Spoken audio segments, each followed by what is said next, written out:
Super awesome. All right. All right, guys, looks like people are starting to tap in. Hopefully, y'all can hear me okay. If for whatever reason you can't hear me, be sure to drop a message in the chat. We're gonna get this started here really quickly. So I'm super excited to have y'all join us. We got a lot of stuff to cover tonight. Um, So good stuff, obviously. Um, and so I'm gonna start off with some housekeeping stuff. But people are still trickling in, so I'm gonna let people kind of trickle in a little bit and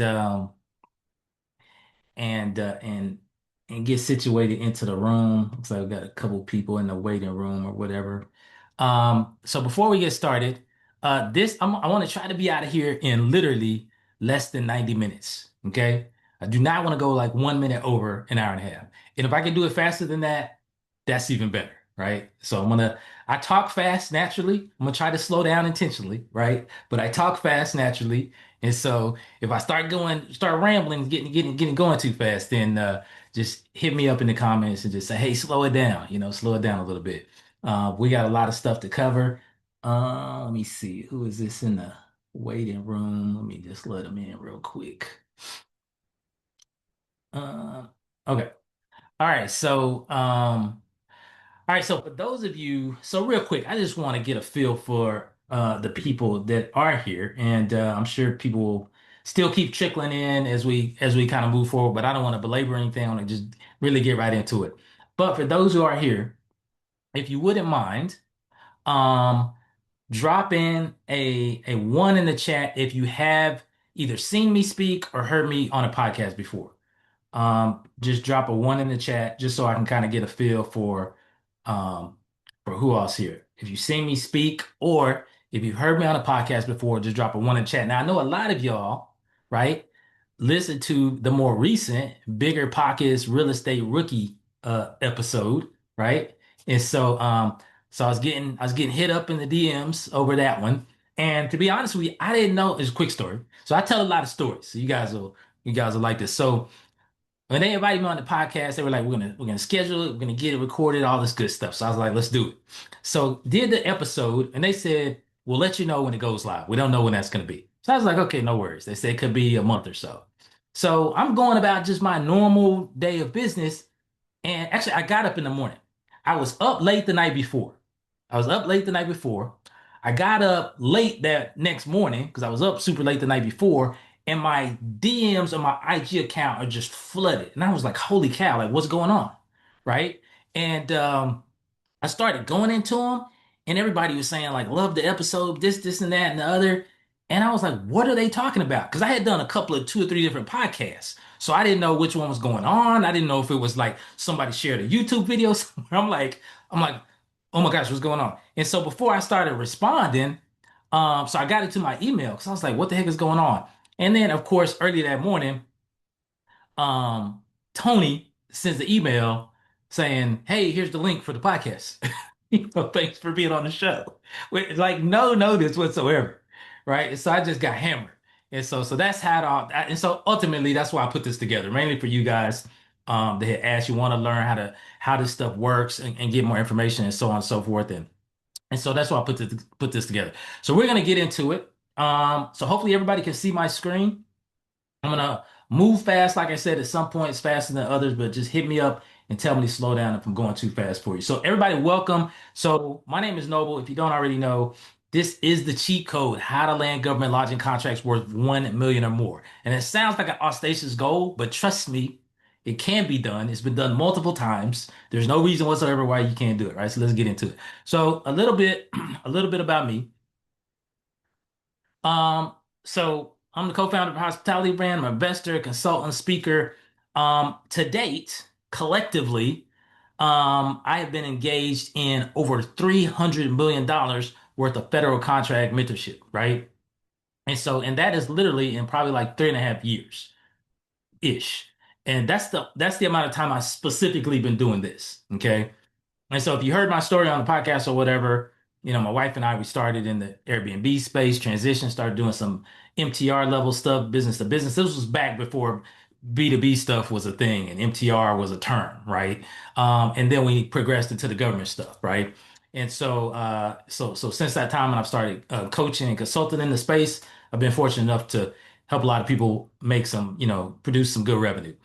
So faith is important to me. So, I believe in God. I think, without him, nothing that I do is possible. And that's super important to me. My family next, first and foremost, my wife and kids, my mom, immediate family, and then of course friendships. I keep a pretty small circle, but if you know me, right? And I'm a pretty laid back person, right? And so that's a little bit about me. Now some of the things that I'm trying to advance my slides. Let's see here. Um, so. So my background, so I'm a Marine Corps veteran. So I served in Marine Corps. I got my little thing on the shelf back there behind me, my little plaque or whatever. So hobbies that I like. So fast cars. So fun fact. So fast cars. I didn't really know how much I liked fast cars until I got a fast car. So I got a fast car like a year and a half ago, maybe. And then I was like, man, I'm really digging this, right? And I'm thinking, man, I need to get another one. And then my wife's looking at me like I'm crazy. Like, no, we're not doing that. But so fast cars, I love fast cars. I like travel. If it's a beach destination, I'm with it, right? Coffee shops and cafes. I love I love hanging out there. I like coffee. I'm a self-proclaimed coffee aficionado, and so I like coffee shops, cafes. If I'm going traveling internationally, I want to try local coffee shops, right? And just a coffee from that region. I like R&B and hip hop music. Truth be told, I really like all genres of music, except for like heavy metal. No offense, but I pretty much like all genres of music. But R&B and hip hop, that's the stuff I like. I like social activities, hanging out with folks, getting outside, concerts and festivals. Fun fact, just for context, just so y'all get to know me as a person, right? Fun fact. Now, of course, y'all can see I don't have any hair, okay? But I was kind of young when my hair started to receding. So I'm gonna date myself a little bit. Most of y'all may not remember like this TV show called The Jeffersons with George Jefferson, I think it was. And so he had a receding hairline. He had hair all here on the sides and back, but he had a receding hairline, went bald on the top. So I'm a young cat, right? I was fairly young at the time, and I'm thinking, I'm not gonna have. I had a head full of hair growing up, like head full of hair, all different hairstyles. And so I was getting older, my hair starts to thin out on the top, and then it starts receding, right? Starts receding. And so it got to one point to where like I was debating, am I gonna cut it off because it was starting to recede back like more than I wanted it to, right? And so I had this bright idea one day, get ready to go into work, and my where my edge up was right there, it was starting to kind of go back in the center. So I said, I need to fix this. I'm not going into work anymore looking like this. And so I said, I went into my wife's medicine cabinet or whatever, and one of her colored eyeliner pencils. I found one that matched like my skin tone and kind of like my hair. So I said, I'm about to edge myself up. And so I got it tight and right with the little eyeliner pencil. I was like, oh, that looks fairly natural. I can get away with that, right? So I head on into work. It starts raining on the way to work. It starts thunderstorming before I get to the office. I forget what I had done, what I had applied, right? At the house, what I had did. I get out of the car. I'm not worried about getting wet. I'm not gonna melt, right? I'm not worried about that. I get out of the car. I'm taking my time. I'm not running. I'm not walking. It's coming down. I don't have an umbrella. I get inside the office. The first person I pass is our receptionist named Jennifer. She's to the right. I walk in the office. I say, "Hey, what's up, Jen?" She's looking like crazy at me, which I thought was weird. So I progressed around to my office, and I passed the conference room. People were in there. They were turning, looking at me crazy, and I started hearing this whispering and carry on. Long story short, all of that eyeliner had started running down my face. My edge up was gone. It was a wrap, right? It was bad. It was bad. So that's a fun fact. Now in the chat, if you can guess how old I was when that happened, I'm 52 now. But if you can guess how old I was when that happened, I'm gonna give you something free at the end of the thing. So drop in the chat what you think my age was. This should be funny. So when that whole incident happened, I ended up shaving my head after that. I was like, that's it. I'm not dealing with any of this nonsense anymore. Shave my head. So somebody say 27. Oh my gosh. 34, 33, 32, 31, 31, 36. This is pretty close. 29. Oh, okay, that's funny. 30, 34. Nobody got it. That's crazy. Nobody got it. 34, 41. All right, I get to keep my prize. No, I was 35 years old. I was 35 years old when that happened. So I was pretty young. All right, so that's a fun fact about me. All right, so let's get into it. So this is my family. Just, this is my why, I should say, right? This is my wife, Elkie, and I give her a hard time. I don't really call her wife anymore. She get mad, but that's my wife. That's my oldest son, Noble the fourth, Drake himself, right? This is my middle child, Kenneth, Easy Money. If you met him, you'll understand why we call him that. This is my our youngest, Timothy. We call him Sean. Sean's his middle name, but when he's in trouble, we call him Sean, right? So that's Timmy, and then those are my parents. My dad's no longer with us, but that's my mom, Mac. And that's the family right there. All right, so here's what we're getting into: the cheat code, how to land these government contracts worth 1 million plus, right? Now, there are 7 steps to getting your first government contract. We're gonna run through them. If there was any time at all for you to take some notes, this would be the time, okay? Because we're gonna run through these 7 steps. All right. So the very first step, you have to do this. You can't pass this step up. This is extremely important, right? If you don't have an entity already, if you haven't formed a company already, you need to create the entity. Okay. It does not, well, let me rephrase that. It does matter. It does matter. Um, the type, because ideally you want to stay away from a sole proprietorship. That doesn't mean you can't do it, but for liability reasons, you want to try to stay away from a sole proprietorship. But any other type of entity, LLC, C corporation, whatever it is completely fine, left up to you. But you want to establish the entity, right? Um, and usually I would recommend to establish it in your state of residence or the state in which you plan to transact your business. Okay. Now, so you want to set up your entity, then you want to register your entity. Okay. And I'm going to show you a couple of steps on how to do that. All of that happens on a website, sam.gov, like Uncle Sam, sam.gov. That's where the application lives. You go through the process. Now, here's what I will tell you. If you haven't gone through the process before, if it is your first time, it can be a little cumbersome and a little difficult and maybe even a little bit overwhelming because it's all things dealing with the federal government. There's a lot, it can be red tape that's just not fun to deal with, right? And so I've seen people that it has taken them 2 months, 3 months, 5 or 6 months even, and they still did not get their registration done, right? Because it's just confusing, right? Anytime you're like dealing with the IRS and stuff, like it's just confusing and red tape and not fun, right? Um, and so my goal is when I'm working with my students, I help them get in and out in 2 weeks, ideally, done with the process. So I've done it so many times that I know exactly what to do, what to follow, what steps, all of that, 2 weeks in and out, right? But you have to complete that step, right? So you register with Sam. Before you register, you need to ensure your business is in order. Okay. So we'll get into that in a second. So once you start to register, you'll have 2 phases of registration. Okay. The first phase, you'll submit all your primary business information, and then they will validate it. Okay. After they have validated that information, it usually takes them about 3 to 5 business days. They'll validate it, then they will assign you a UEI, unique entity identifier. Okay.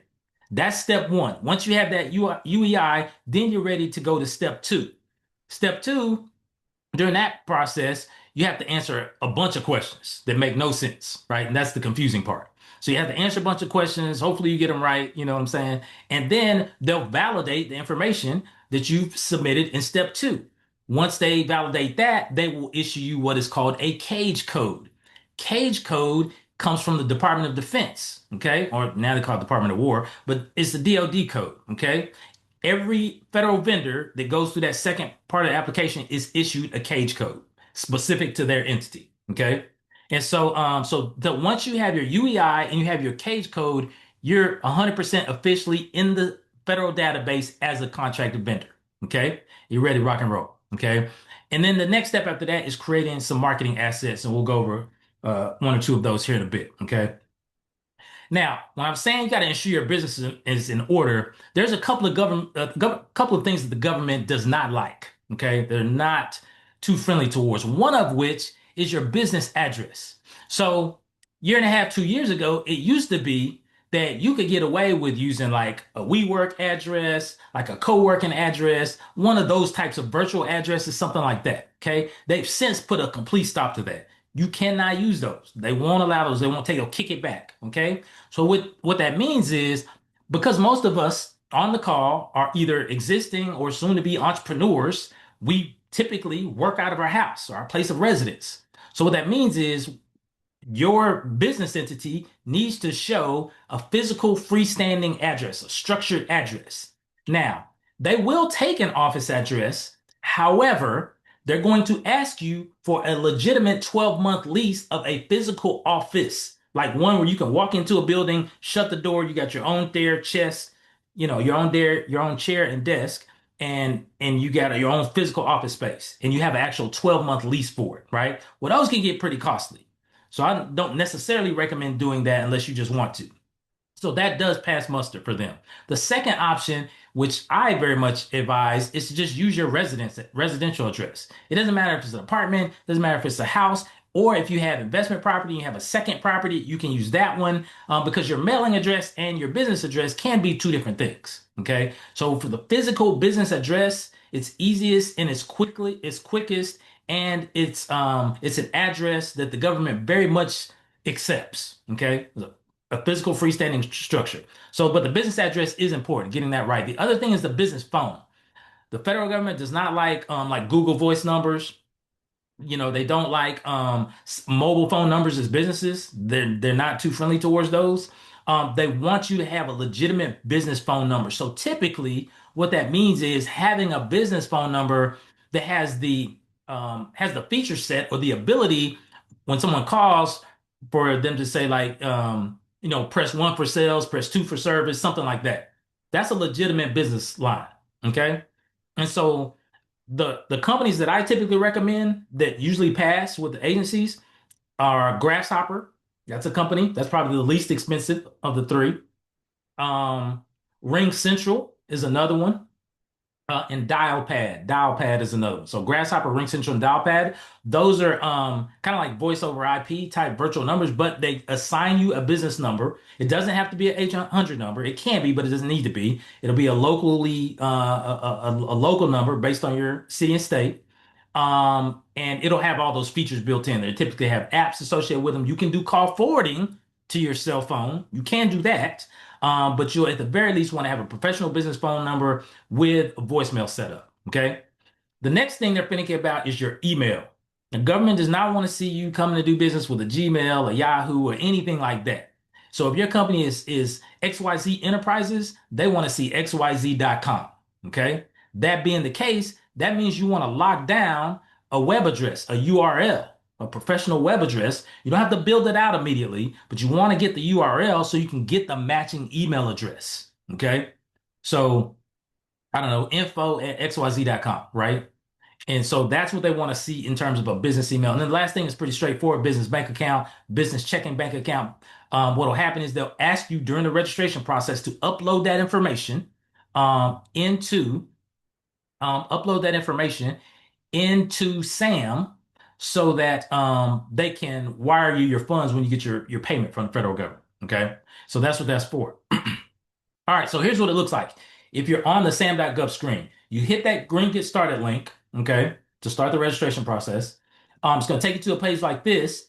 There, where I've circled it down below, there is an entity registration checklist. It's a PDF. Download that because that is going to map all of the steps that you're going to go through during the registration process.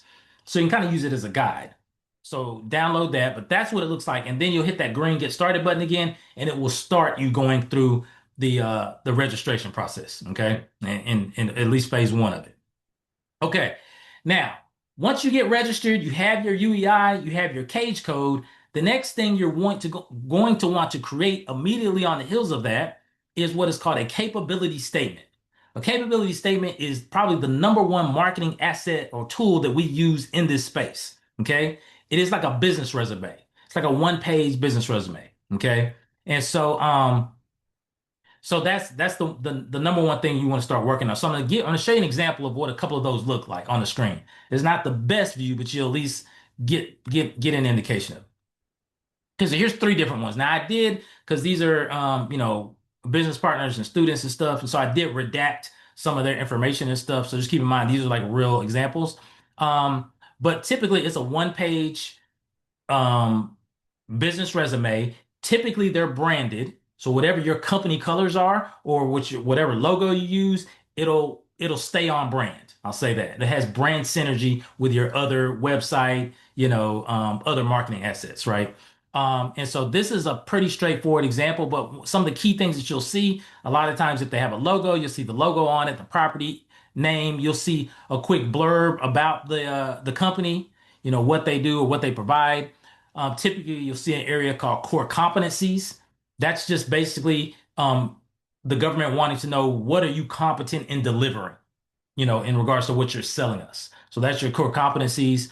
A lot of times you'll see a section called key differentiators. They're essentially wanting to know what distinguishes you from another party selling the same service. Okay. Um, and then a lot of times they'll want to know, let's see, core competencies, key differentiators. Sometimes you can put if you have experience with the thing that you're selling to the agency, you can list that as well. Some of these, like this one here, Angela holds some different certifications, woman-owned business, minority-owned. You can include those, right? And there is a way for you to go out and obtain those certifications, okay? So that you can put them on your capability statement. But that's the number one thing you want to do as soon as you get registered, because you're going to use that right out of the gate, and you're going to use it everywhere. You're going to have it on your website. You're going to have it on your LinkedIn company page. You're going to have it available as a download PDF, right? You're going to be emailing to people. You're going to attach it to every bid proposal. So it gets used literally like all the time. Okay. All right. Number two, step two. Okay. So we're in the system.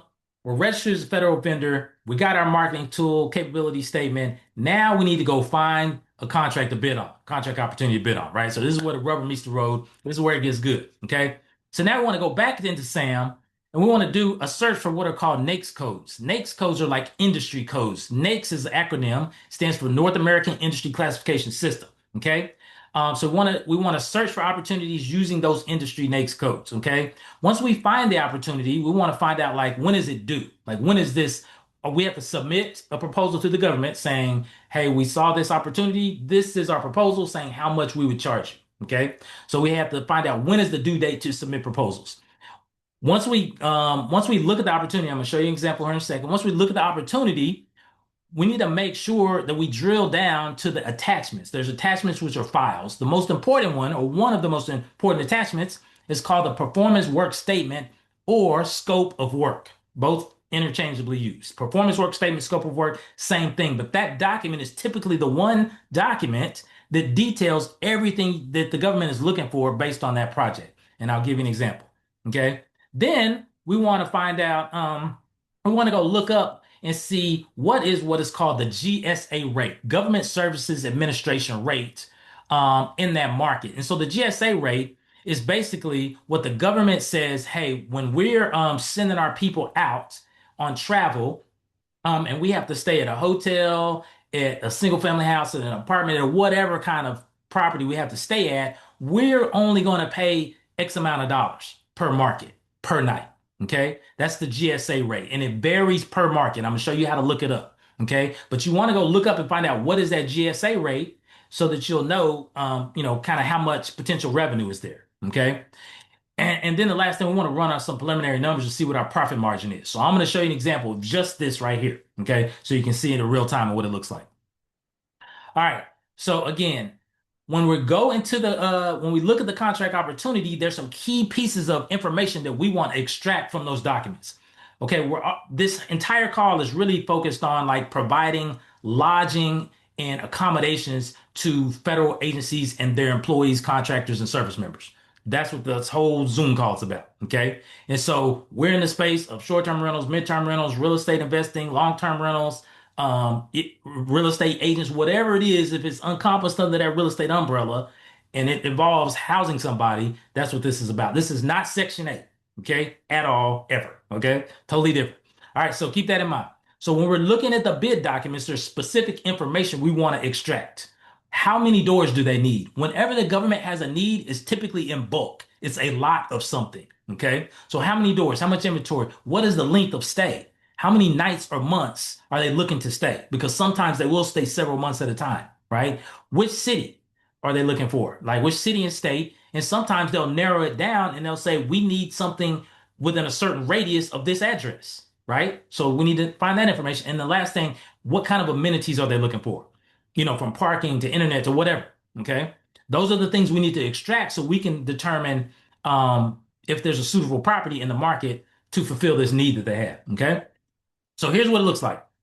So we're back on SAM again. Okay. We're registered. We're back on SAM. Now we're going to start looking for a contract opportunity. This code right here, 721110, is a NAICS code. It's a very popular one for the service that we provide to federal agencies. So this is an example. This is one of the codes that you would use. So you put in 721110, you hit this blue search button, you're going to come to a page like this. Okay. Now, as you can see under this top arrow, it says 1 through 25 of 21,883 results. That is factually inaccurate, right? Reason being is because down here on the bottom left, that they are showing inactive opportunities. We don't want to look at those.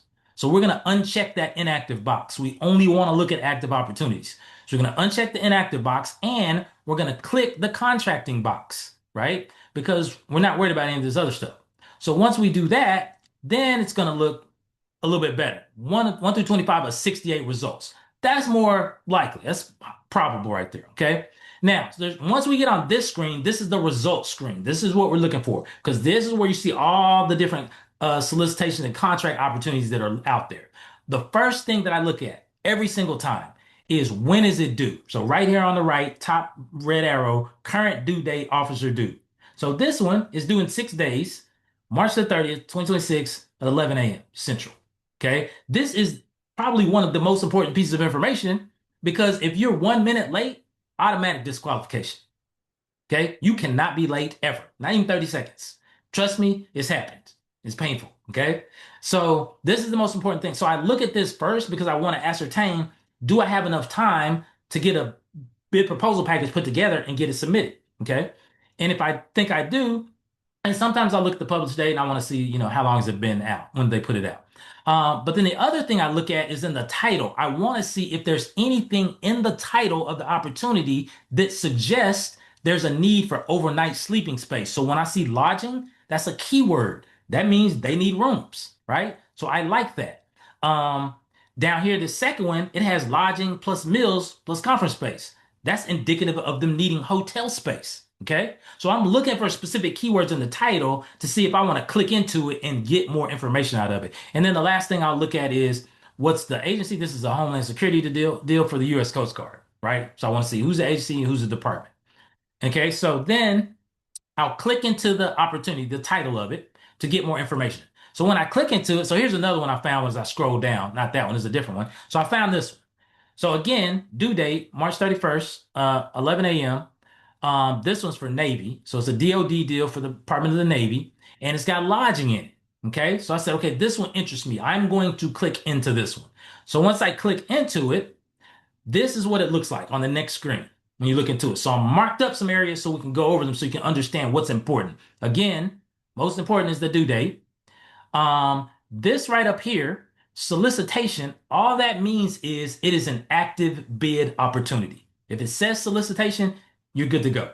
Sometimes, and more often than not, you will see it say combined synopsis / solicitation. That means the same thing. It means it's an active bid. Okay. And so I'll check that out. I'll see again who the department is.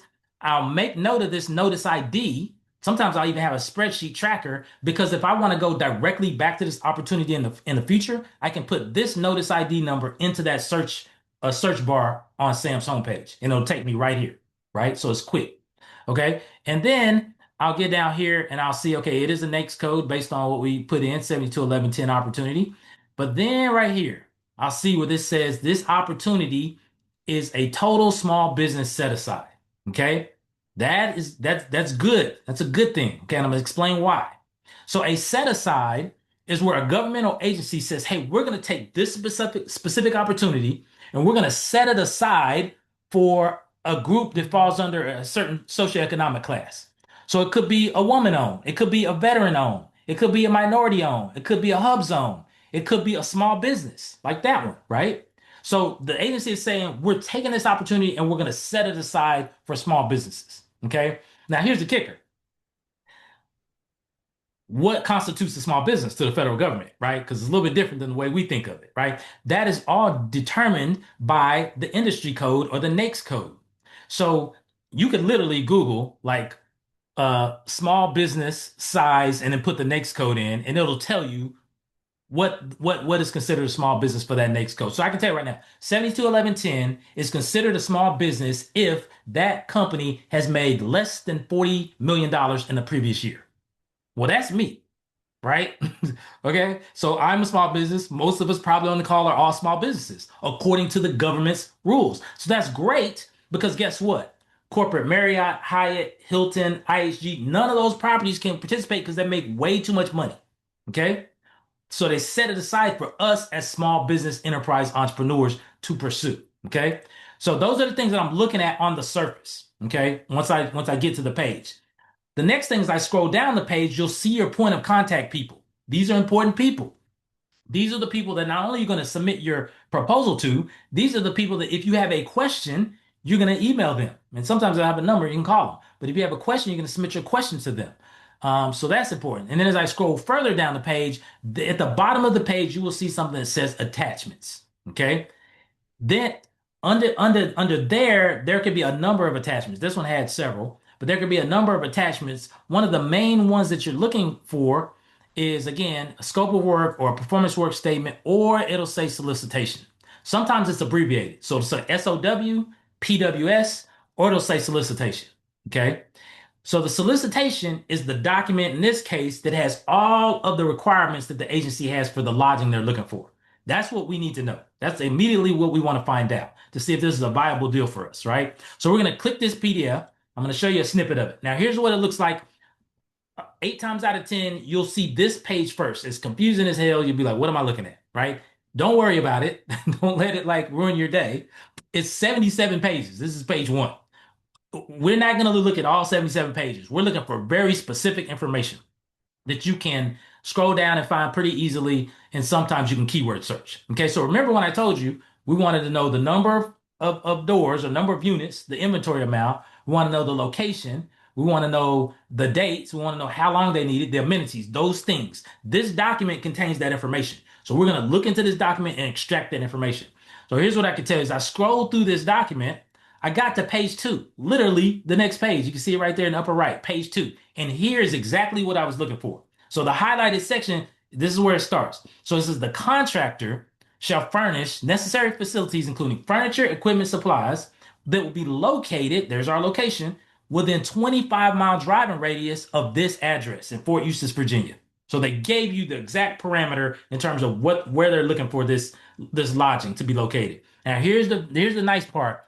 This is a 5-year contract. And you can see it right down here at the bottom.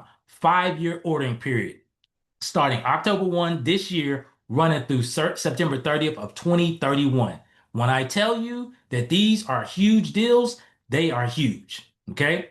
So that's the first thing we wanted to glean. Hey, we got the location. We understand the time frame that they're looking for. What about the number of rooms? This is where it gets really juicy, right? So we can see right now that they're saying the contractor is to provide commercial lodging services for an estimated 50 to 95 rooms per night. Okay. And then it says again, the 5-year ordering period. Now you might wonder, what does this 34,675 represent? Okay. This is when you pull out your trusty calculator, okay, or your phone or whatever, right? If you take at the top end of this, that 95, and you multiply it times 365 days a year times 5 years, you get this number right here. Okay. That's how they got that. So essentially, what the government is saying is we're going to house up to 95 people 365 days a year for 5 years straight. And this is that cumulative amount is 34,675 room nights. Okay. I'm gonna give you guys a little side tip. This is a hotel deal. So they're looking for hotel space, which is fine. Okay. I'm gonna show you how that works. Okay. Here's the thing.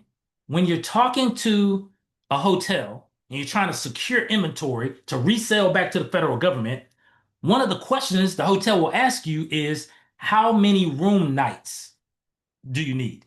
What they're asking is how many rooms do you need multiplied times the number of nights that you need them. That number collectively is the total number of room nights.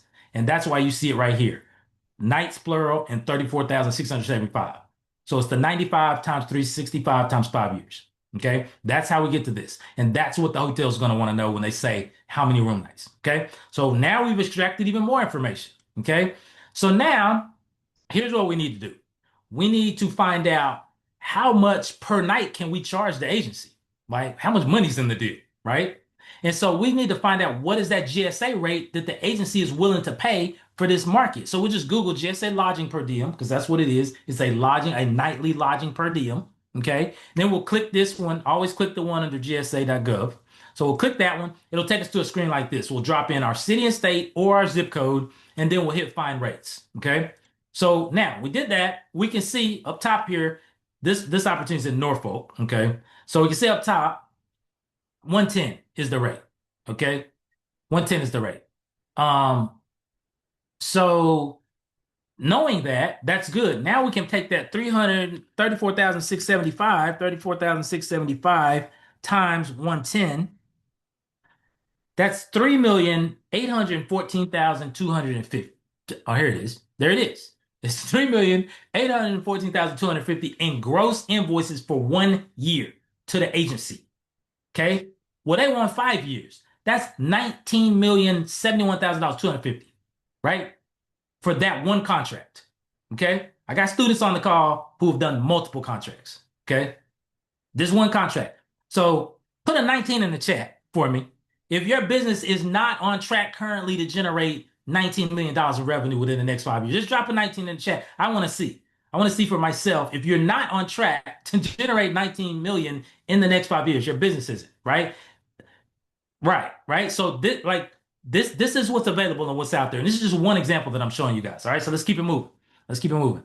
All right, so now we understand what the gross revenue could be on the deal, but what the biggest question is, well, how much can I make? Like really, Noble? Like, come on, like how much can I actually make myself on the deal? Okay. So now we need to calculate our profit. We need to find out how much the potential expenses are. So because it's a hotel deal, we can use any OTA site, but hotels.com is pretty popular. So we'll go there because we want to check and see what the market rates are for hotels in that market, right? And so so here we are, hotels.com. So I'll put in Norfolk, Virginia. I put in some dates, I put in one person in a room, and then I come up with, okay, this property's at 136 a night, this one's at 72 a night. But here's the thing. I don't really care at this stage what these rates are, and here's why. Number one, because these OTA sites, online travel agency sites, these OTA sites like hotels.com, they are pricing for transient guests, guests like you and I if we were going on vacation for a night, 3 nights a week. That's what this pricing is related to. What we're going to be requesting is bulk group pricing for an extended period of time.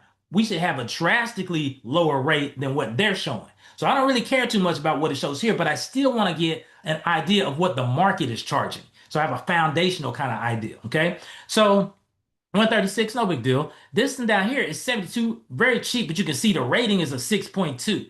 I usually like to stay at 7.5 or higher myself. You don't have to, but that's kind of where I like to say. So I scrolled further down and I found these two, right? So I found this one's it's 79. It's a 7.6. So I was like, okay, that's high enough. This one's an 8.8 rating, but it's 112. Remember, our GSA rate is 110 a night. They're saying this one's 112 a night. Trust me, I'm not paying 112 because I'm bringing them a volume book of business, right? I'm going to get a substantial discount on that inventory, okay? And create a margin, a spread. Okay, so here's how it works. So we understand what the hotels are charging. So let's just use the higher price property first, right? We know our GSA rate is 110. Let's just say on this property right here of 112, we were able to negotiate it down to 99 bucks. That's super conservative. Let's just say we got it down to 99. They didn't want to do more than that. Okay. And so we know the GSA rate is at 110. We got our room rate down to 99. Okay. So that creates an $11 spread per room per night. That's what that is. PRPN per room per night. So 34,675 rooms at an $11 spread per room per night yields 381,425 a year or 31,000 plus in net profit every month, right? That's 1.9 million in net profit in 5 years. Now, I don't know about you guys, but I'll take $31,000 in net profit every month. Okay. And that's with the property that was higher price, right?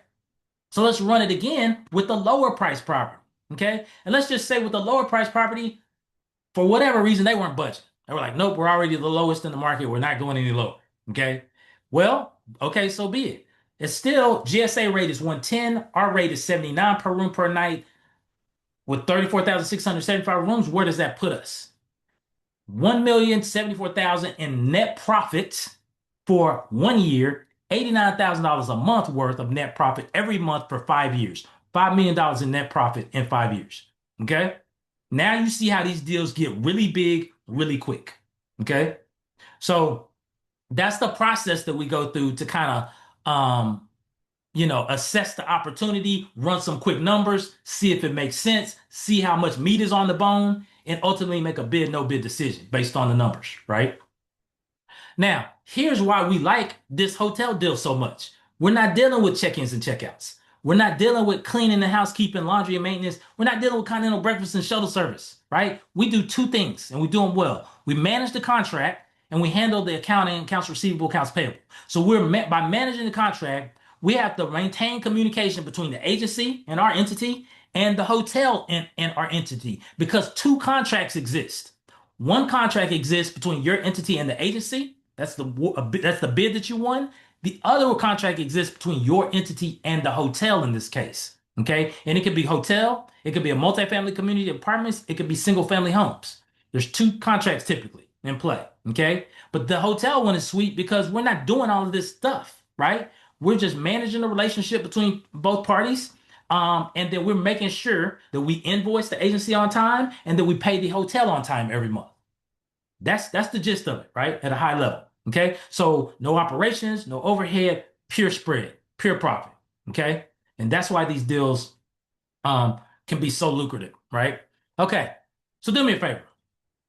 Um, Drop a fire emoji in the chat if this business model for you generates a higher return than any other real estate MTR, STR strategy that you've seen, right? And it's got you excited. Like legit, like if y'all not excited, let me know. We can run through this real quick.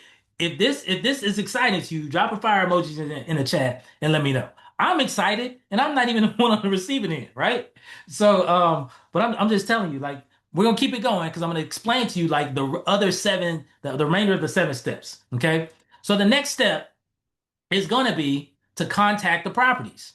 Okay. Now it doesn't matter if it's a multifamily community because we need a bunch of apartment units. It doesn't matter if it's a hotel situation. It doesn't matter if it's a single family and we need one or more single family units. We have to contact the property and verify, hey, do you have availability for this use case, for these dates, for this quantity? Okay. That's first and foremost. And then if they do, great. We can continue the conversation. If they don't, no harm, no foul. We'll go on to the next one, right? Ultimately, what we want to do after we verify availability is we want them to provide us a written estimate for their best rate, their best nightly rate. Okay. Or if it's a multifamily community, their best monthly rate. Okay. Because what we need to do is establish what could our total expenses look like, right? And what's the best rate we can get, right? And so the example I just showed, whether it was 99 a night or 79 a night, that would have been an example of like the best rate we could get, right?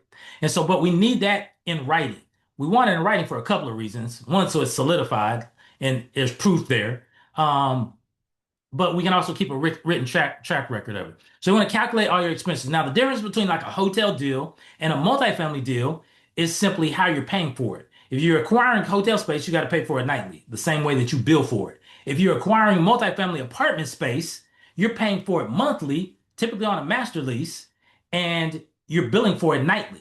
Okay. But a multifamily scenario, there's other things, right? You got to furnish it. You got to turn on the utilities, all of that stuff, right?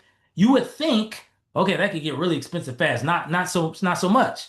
The way that we do it, it requires you not to spend an absorbent amount of money on furniture and furnishing these properties. Like I would never do that. Okay, I don't recommend that. So we'll get into that. But you want to calculate your expenses, and then ultimately You want to try to negotiate any fees, concessions. So usually with these multi-year deals, we're asking for sometimes 1, 2, 3 months of rent up front of a discount, right? Because we're bringing so much volume to the table for an extended period of time. We're asking for concessions, reduced security deposits, right? Free parking spaces, like whatever we can get, we want concessions. Okay.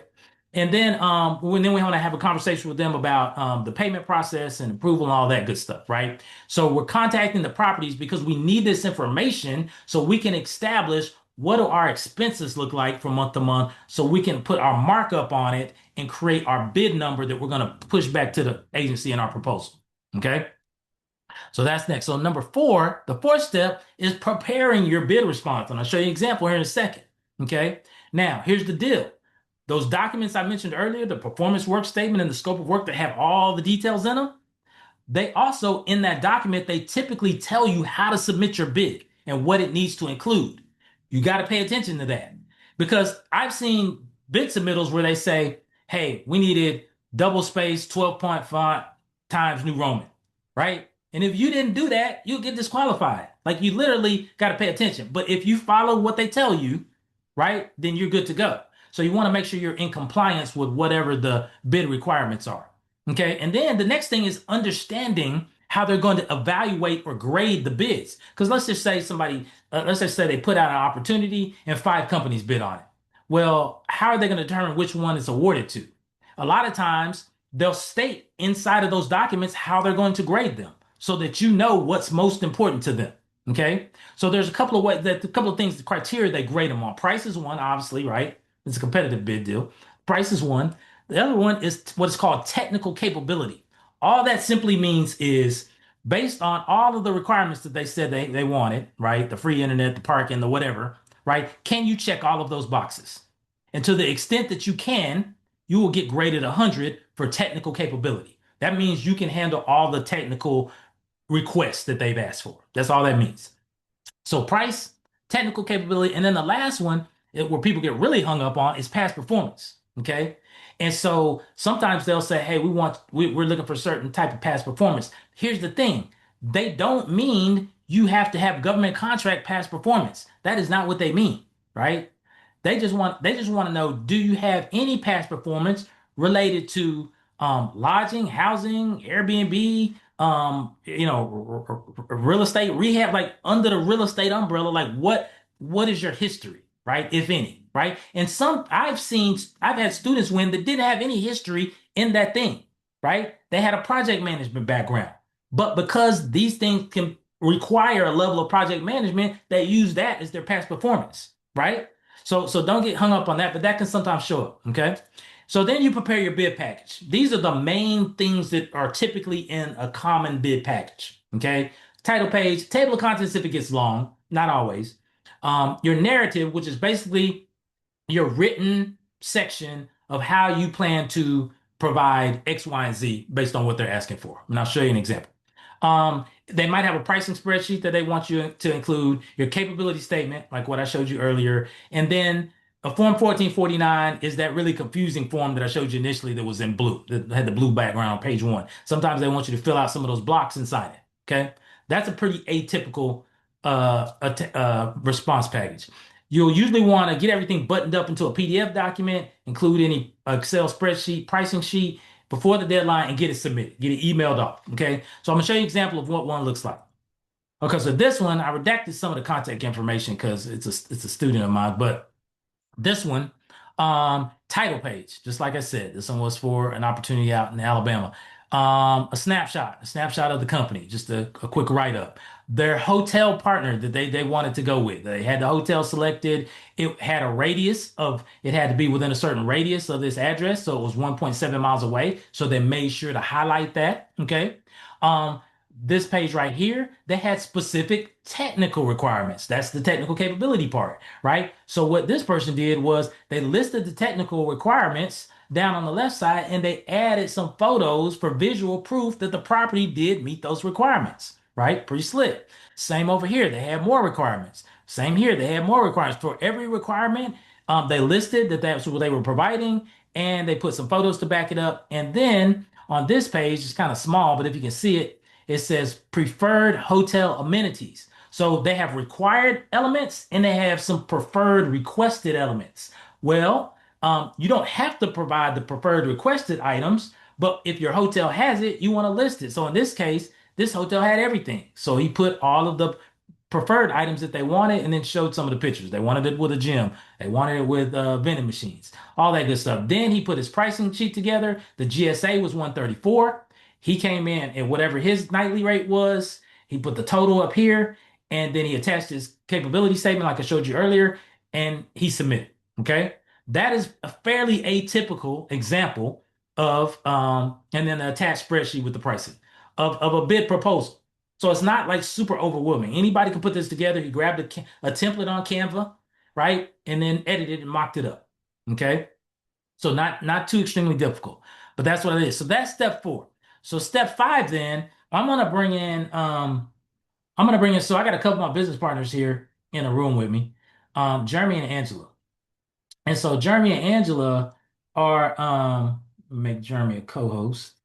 Jeremy and Angela are partners on a deal of mine or deal of ours, I should say, and mainly Jeremy's out in San Diego, and that's the big one I was talking about on the podcast. This is the $44 million one. Well, I'm gonna have them talk about steps 5, 6, and 7 because they're gonna give you some insight, a little bit unique to that experience. When we won that contract, it was the summer of 2024, and my dad had just passed right when we won it, and so I wasn't actively engaged and involved on the front end of that one like I would have normally been, and so they did a lot of the heavy lifting, thankfully, and so they're going to walk through, here probably in the next 5 to 10 minutes. Um, Kind of what that looks like for steps 5, step 6, and step 7. And then we're going to kind of bring everything full circle. And I'm going to give you guys some really valuable information. Okay. So, Jeremy, Angela, are y'all there? And can y'all hear me? Yep, I'm here. Yes. Okay. All right. So, I don't know what order you guys want to go in, but if you want to just go down, tell me when to advance the slide. And we're going to go we're going to go 5. We're going to go project launch steps, operational logistics, uh, and then post. All right. Cool. Okay, Jeremy, you want to kick it off? sure. Why not? Why not? So, Fob, this is all fun stuff. This is literally maybe one of the happiest moments in your life, receiving that notification of award letter. In my case, it's usually been an email in the form of an email, and literally just says, "Hey, it may be." Hey, look, here's the contract. Please sign it and return. Like there's no congratulations or anything like that. So you may be confused once you see that and what you're actually receiving, but you'll get that from your contracting officer. You review the contract, obviously, everything makes sense. You sign it, you move forward. Um, you do want to go back and just make sure that all the inventory is still there because you're usually negotiating um, whether it's a hotel deal or whatever it may be. You're negotiating inventory ahead of time, so you just want to double check, make sure the inventory is still there. You'll have a kickoff call with the contracting office. That's basically to understand, any details that may not have been presented in the solicitation, like hashing out the fine details, points of contact between your company and then also the government.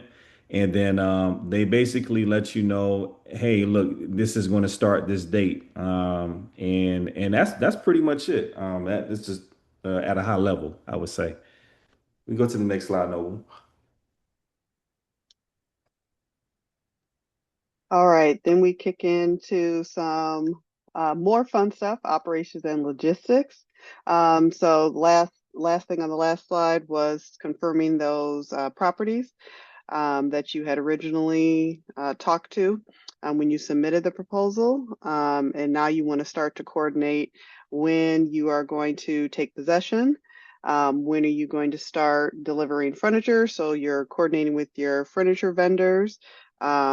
which is a little bit easier than, if you're used to Airbnb or short-term rentals, when you might be furnishing them on your own or you're doing a lot of the heavy lifting.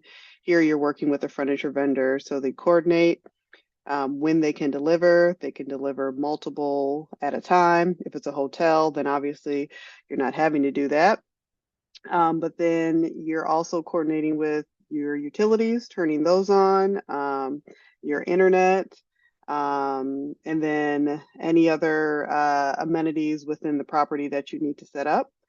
Internally, you're creating your welcome packet. So this is basically you're visiting the property, the apartments, the complexes. You're getting a lay of the land. You're trying to understand, like, what does it take for someone who's never been to this property to most easily find their apartment, right? Some apartment buildings have two, three, four different buildings. You want to try to find like the easiest path for someone new coming in. You want to identify where all their amenities are, the gym, the pool. You want to, and you could do this through like Canva as well. You can create a nice uh, template that kind of lays out all the information in a really easy, digestible format. Um, and then you want to build your basically your database, right? Because you're going to be getting um, the check-in and check-out instructions from your core as far as who is arriving when and when are they leaving. So that's where you want to create your database, your systems, and keeping everything organized. You'll know, who will be arriving this week, who's arriving next week, when they check in out. And you don't have to do it alone, right? You want to look at adding support staff. So you'll look at people who can help you manage the day to day if you're not in that location. Um, Look at adding on some virtual assistants to help you create this information as well and to manage the check-in and check-outs. I think you go to next slide, Noble. Jeremy, you want to take this? Yep. Okay. So, performance, this is just making sure you're doing what you said you were going to do in your proposal. This should actually be easy. Okay. So, literally, all you got to do is deliver. Deliver. Okay. And then now, one thing that you do want to make sure you do is you'll see highlighted, put an exclamation mark beside it, document everything. Okay. You want everything in black and white with the government. Okay. Because if they come back and try to say, oh, well, I think you did an okay job, and you did a great job. You need it documented to prove you did a great job. Okay, because so I'm just gonna throw that out there. I'm speaking from experience. And definitely provide great service for occupants. That you should already be doing. I know maybe a lot of people probably coming from the short term, mid-term space, so that's nothing new. And then submitting the invoices, that's literally, you go over that in the kickoff call. They'll tell you exactly how they want it. So the first one may take a little bit, but every invoice after that should be pretty easy. And that's it, guys. It's not rocket science. Um, it's one of what's the saying? If it was easy, everyone would be doing it. It's not necessarily easy, but it's simple. It's simple because it's process based. So if you can follow the process, you can close one of these deals and have a successful contract, right? That you've delivered. So I'm gonna do real quick, we're gonna do a couple of live case studies now. Fortunately, one of the gentlemen is not here. He's on a flight right now. But I'm gonna give a couple people opportunity to kind of just briefly explain contract opportunities they were fortunate to be awarded, and just so you can kind of hear from the horse's mouth. It's not just me. And if you track me on Instagram, in my stories or my story history, I post a lot of student wins and stuff. And so, but there's an opportunity for you guys to kind of get a feel, and then we'll go into some questions afterwards if you guys have questions. But so Jeremy, you can jump back on the mic and maybe just quickly explain to him what your ATF contract was initially and how it came about and all that good stuff. Yeah, so my very first contract was with ATF. It's a 5-year contract to house up to 50 personnel. DOJ for like basic training classes, different little classes that we're having with eight or through ATF. And essentially that's literally all I was doing. I had maybe a class that went maybe about 2.5, 3 months. So folks were coming in for their basic training. They needed somewhere to stay before they were going to hotels. And so we just pitched the idea of, hey, look, why don't we set up some corporate housing style apartments for the contract instead of hotels. They loved it, and they decided to go with my proposal, and that's literally how I won that one. Yeah, so again, guys, it's not rocket science. That particular one, if I remember correctly, they initially wanted like 150 hotel rooms, right? And we ended up closing them. I think Jeremy did pitch some hotels as a backup option, but he led with the furnished apartments, which they loved and he wanted. And the contract value ended up increasing to like 7.7, right? So it actually grew. And so that was a good thing. Um, so that's an example one. That was his first one, and I'll never forget when he reached out to me after winning that one. And he has since closed several more. And we're gonna go over another stat of his later. It's gonna blow you away. KP's another student that he's a veteran. He's closed 8 VA contracts, so not actually 9. He's closed another one since I created this slide. So he's at 9 now. We'll review one of his stats later, but he's the one that's on a flight. So he's on a flight as we speak, and he can't talk. So another gentleman, his name is I spelt it wrong on this slide. My bad, Dylan. Should be Dylan.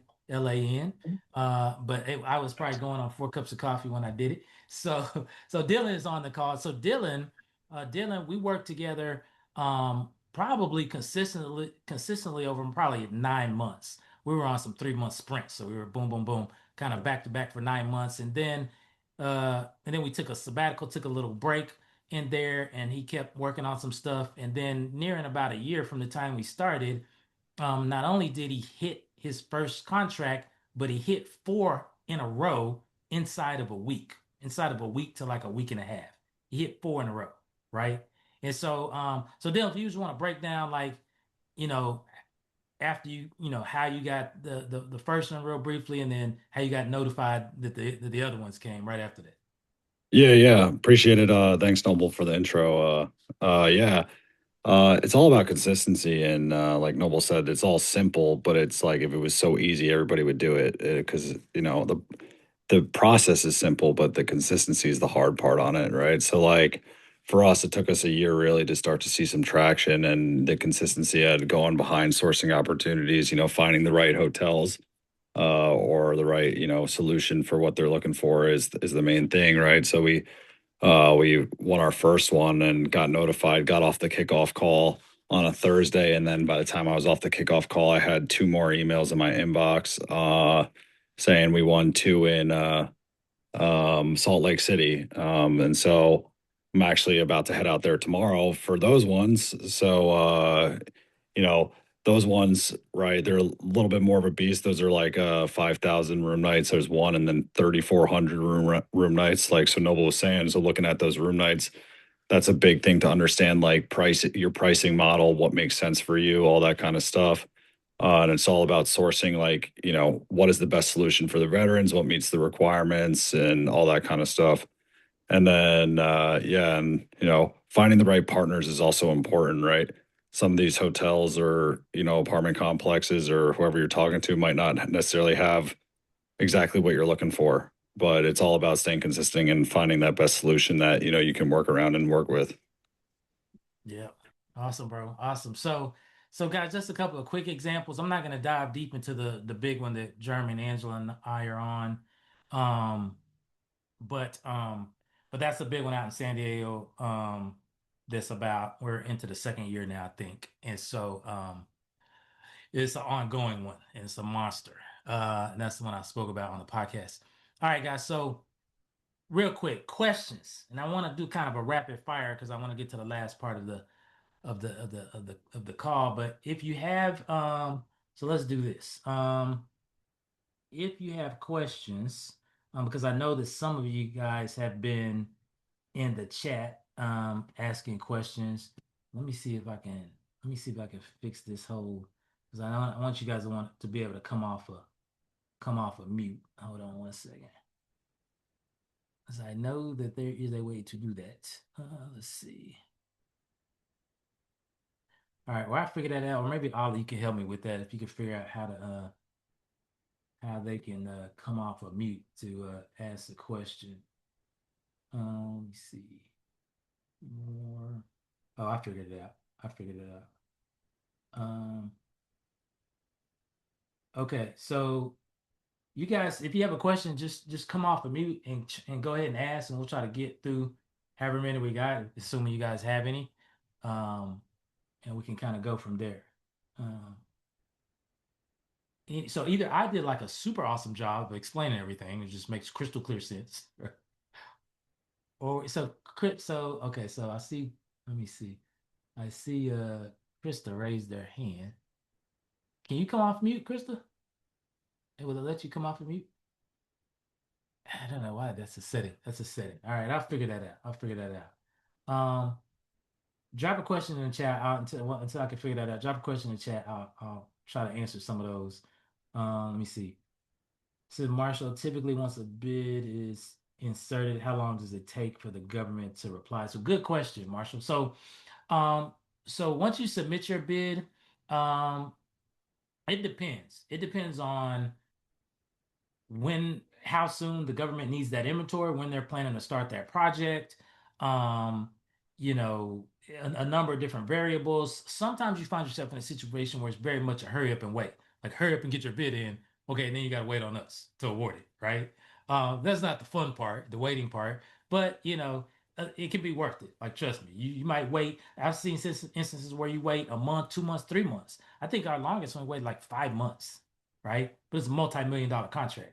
You don't mind waiting, if you're gonna bring in that much, right? And so, but it varies. If it's a quick turnaround type of deal, like they're saying it's due like in a week and a half, and they're gonna start in like a month, they're probably gonna award it pretty quickly, and they're gonna notify you quickly, and so that you can go ahead and get everything lined up and ready to go, right? There can be a lead time between award notification and when people start coming to the properties, right? That lead time can vary depending on the size, scale, and scope of the opportunity, the market that it's in, a bunch of different variables, right? So it all really depends. A lot of that stuff will be outlined in the scope of work document or in the performance work statement. So you want to definitely make sure you're reading that. And then after you submit a bid, you can, in fact, you don't want to harass the contracting officer, but you can ever so often, nudge them with an email just to follow up. Hey, I just want to check and see what the status is, that sort of thing, right? So you can do that. Um, let's see. What are the biggest challenges a person starting out will have to overcome? Is there typically funds out of pocket? Great question. So I got you, Chris. Great question. Okay, so 9 times out of 10, it's so most people don't even, first of all, most people don't even realize this is a thing. So you're in a very small group of people that understand like this is a legit thing that you can actually do. Most people don't even understand that. And so understanding the process of federal procurement, I will say this, just pure transparency. Um, Out of all of the like different ways to make money in real estate, this one hands down, bar none, 10 times out of 10 has the highest return. And I'm gonna show you some stats in a minute. But it has a longer runway, a longer learning curve on the front end. Okay. And so and if you're trying to like learn it and go through it all yourself, it can be extremely time consuming, right? Which is why I try to help kind of like cut out all of the nonsense and laborious stuff, right? But so I would say just getting up to speed quickly is probably one of the things, and the other thing does have to do with funding, right? So you don't necessarily need a lot of money, like the hotel example we just gave. Like you're not really providing anything, right? Now you may come across a hotel where they say, okay, we need you to put something, a deposit down. This is like a lot of rooms. We're going to need something. There are companies out there that will fund that deposit for you, right? There are companies that work with government contractors that will fund the deposits for you. And sometimes they'll fund like the first, 3 to 6 months of your operational expenses, depending on what that looks like, right? So you can, if the opportunity is there, especially if it's a federally backed government contract, the companies are out there that will provide you the funds that you need. Okay. So don't be overly concerned with that. And then the example that Angela and Jeremy were talking about in San Diego, those are apartments. They do require being fully furnished, but we leased that furniture. We didn't buy it. We weren't buying that furniture, right? For 300-400 doors, right? And so we leased it. And so much less upfront, right? Substantially less upfront out of pocket than having to go out and purchase it like you would a short-term rental type of deal, right? And then you can still try to negotiate that, little miscellaneous things down, right? Like delivery and setup fee, right? First month's lease fees, things like that, right? So the larger the opportunity, and depending on the type of the opportunity, could determine how much upfront capital you would need. But then there are a number of different ways you can go and source that capital to support that, right? SBA has a 7A loan program, right, that you could qualify for, and they are very friendly toward government contracts because they understand it's a guaranteed federal payment. So they will loan towards those, right? So there's a number of different ways to overcome that, right? But good question, good question. Let's see what's it. Um, Okay, so some of these questions, I got the teams in the chat answering. How much info do you give to the hotels you're trying to contract? That's a good question. So Liz asked that question.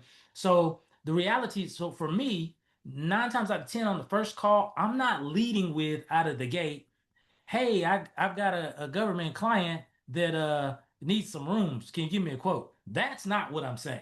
Okay. Here's why I'm not saying that. So for those of you who heard the podcast, y'all know my background was in working at hotels. Okay. So when you're at the hotel level, hotels understand what the GSA rate is because if a government personnel comes in to get a room, they can't charge them higher than that rate. That GSA rate is a ceiling, okay? Where you can't charge the government higher. Hotels know that. They're very familiar with that. So I don't want them quoting me the GSA rate because that doesn't my margin goes away, right? So I don't lead with, hey, it's a government agency, right? No. What I instead ask them for is to provide me based on the volume, a group discount or a group room block rate, and their most aggressive rate. And I usually let them know I'm kind of pit them against their competitors. I'm looking in the market at some different hotels. We identified yours as a potentially good partner for this opportunity. Here's what I'm looking for. Can you email me a quote? Boom. Right? That's what I'm doing. And so now, if because that was a good question. If you find yourself in a situation where you're maybe you're late to the table, maybe the bid's been out for a week, some other vendors have already called, they called the property that you're calling, and you give them some information, and the salesperson is like, oh, is it such and such opportunity? Well, then yes, at that point, yes. Then you just agree to it, right? We want to be transparent and honest with them. So we say, yep, that's the one. What's the best rate you can get, right? So that's a good question. Okay. Some of these questions are getting answered. When you set up your LLC, should you choose a specific NAICS code? So when you set up your LLC with the state, they're going to ask you for an SIC code, right? That's another acronym. This is the state level, SIC code. And you can Google those. You can actually go to, there's a website, NAICS.com, NAICS.com. You can search a SIC code on that site, I believe too, and a PSC code, which is a product service code. But there's different ways, or you can Google like SIC codes. And so you can pick one that's relevant to what you're doing. They have some under the real estate categories. They have some for leasing and rental residential properties. So you can pick any of those relevant codes, and that's fine when you're setting up your entity. When you're registering the entity in SAM, they will very much ask you for your specific NAICS codes that are applicable to you. So the 721110 is just one.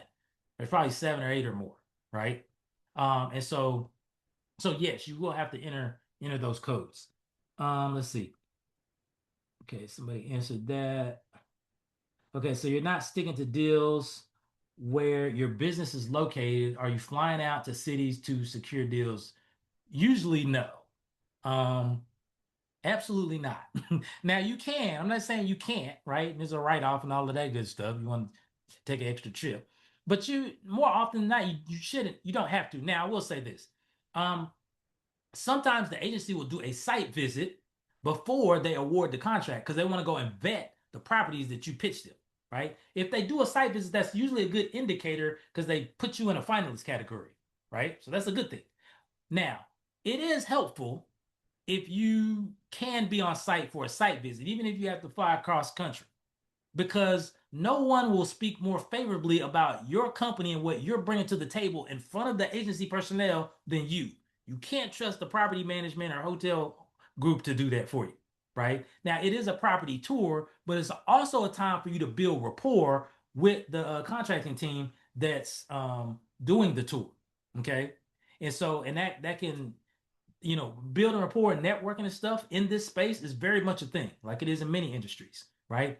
People have won deals based on relationships alone. Those are typically called direct awards or sole source awards that never go out to bid. They just award it to you. Okay, that's the thing. Okay, so yes, in some instances it can be beneficial if there's a pre-award site visit to go out, show them everybody up, all of that good stuff. But it's not necessary.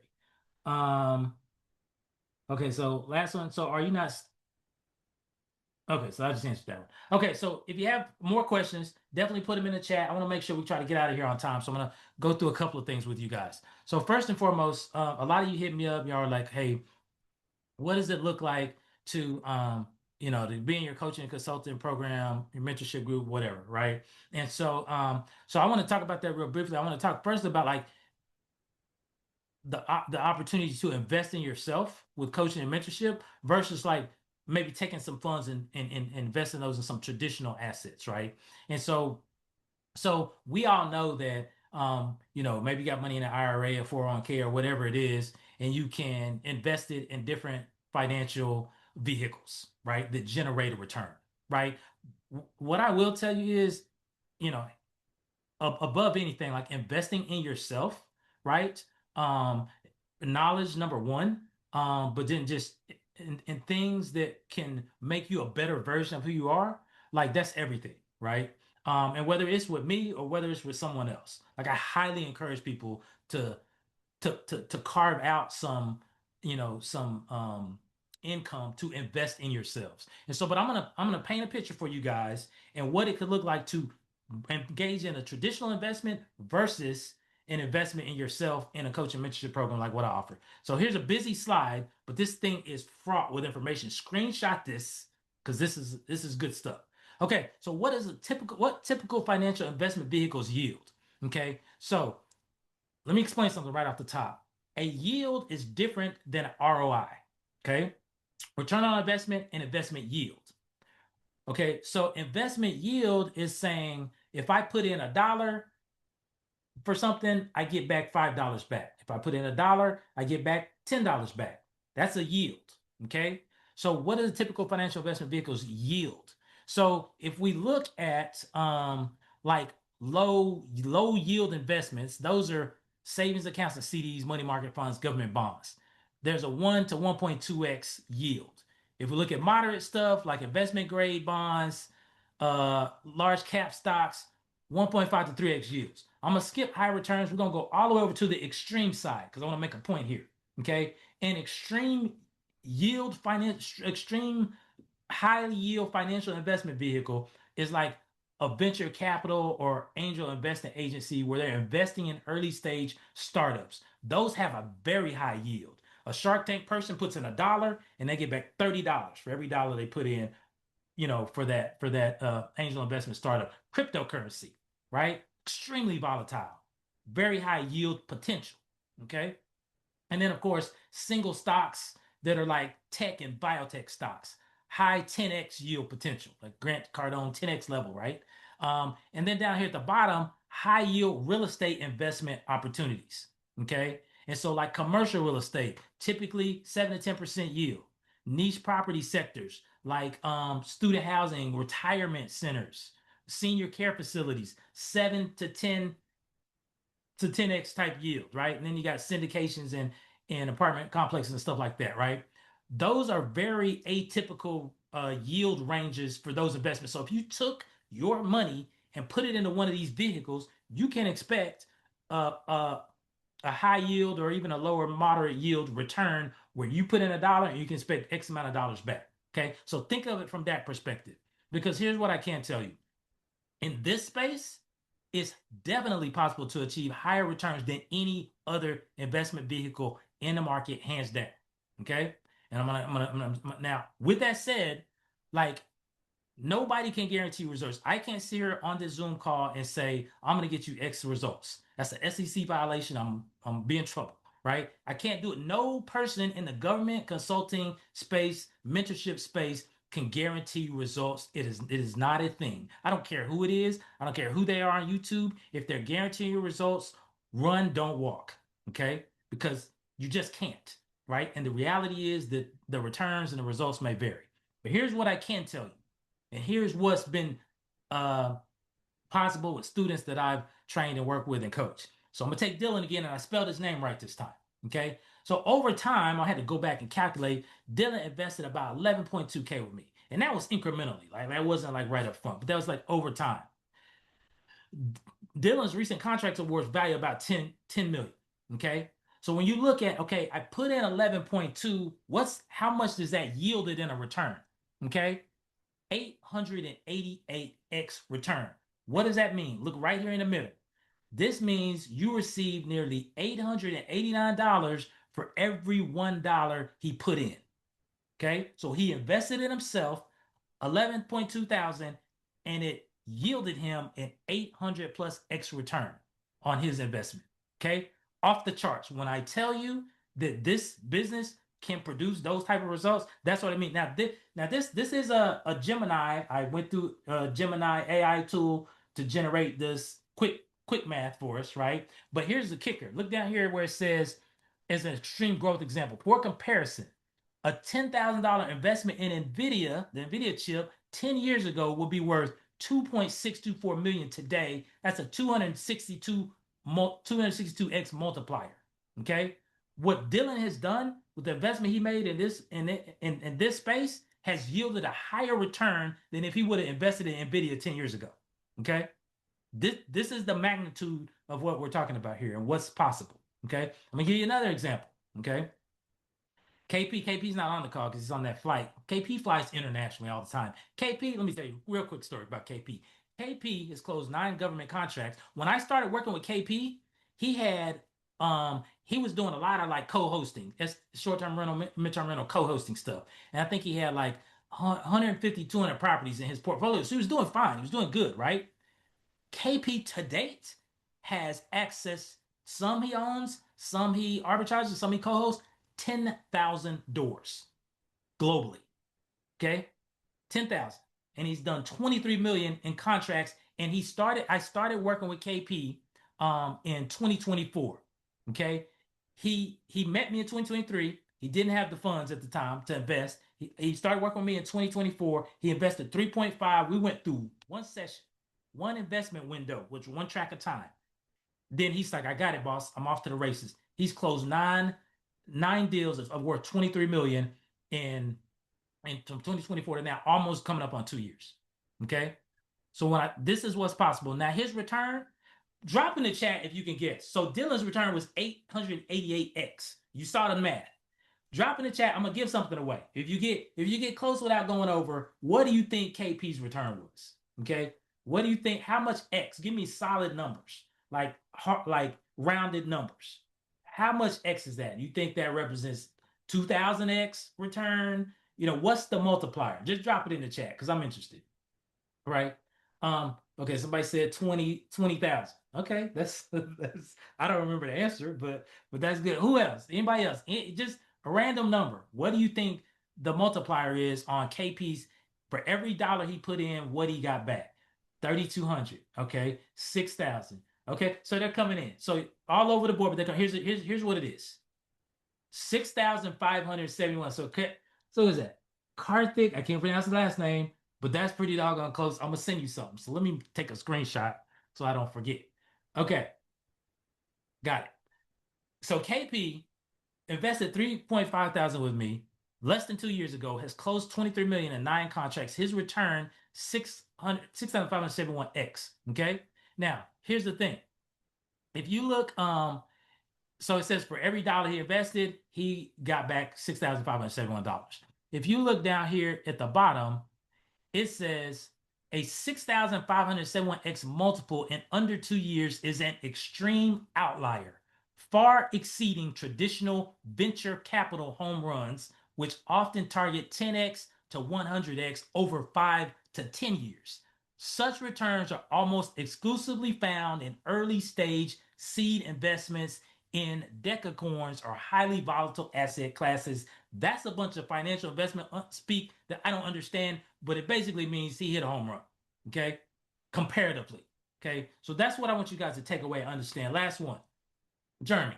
Jeremy has closed 51 million, and he started working with me in 2023, and it was 2026. We're coming up on 3 years, right at 3 years. His initial investment with me was 4.5. Okay, you're not even gonna be able to guess what the multiplier on that is because it's insane. Okay, um, okay. For every dollar you put in, the return has been $11,333. Jeremy didn't even know this stat. Like I pulled this like a few days ago. I went in the gym and I dropped the information. I pulled the stat. This is what's possible, guys. So see, look at what it says right here. Achieving an 11,333x multiple in under 3 years represents a gain of over 1.1 million%, which is statistically extreme and typically only associated with the founding stages of unicorn startups, or highly volatile digital assets, or winning the lottery. Okay, that's the equivalent. Winning the lottery, closing 51 million in government contracts on a $4,500 investment. Okay. So I wanted to paint that picture for you guys so you could understand the opportunity, right? And what it could yield for you and literally like change your life, in your family's life, in your kids' lives, and your future grandkids' lives, right? Okay, so here's the deal, guys. And we're gonna wrap it up here in a few minutes. I got 3 coaching offers. I'm gonna pitch them to you, right? It's 3 offers. I don't hard close anybody. That's not my style. I'm pretty laid back and everything. But I wanted the reason I want to offer 3 to you guys to give you options.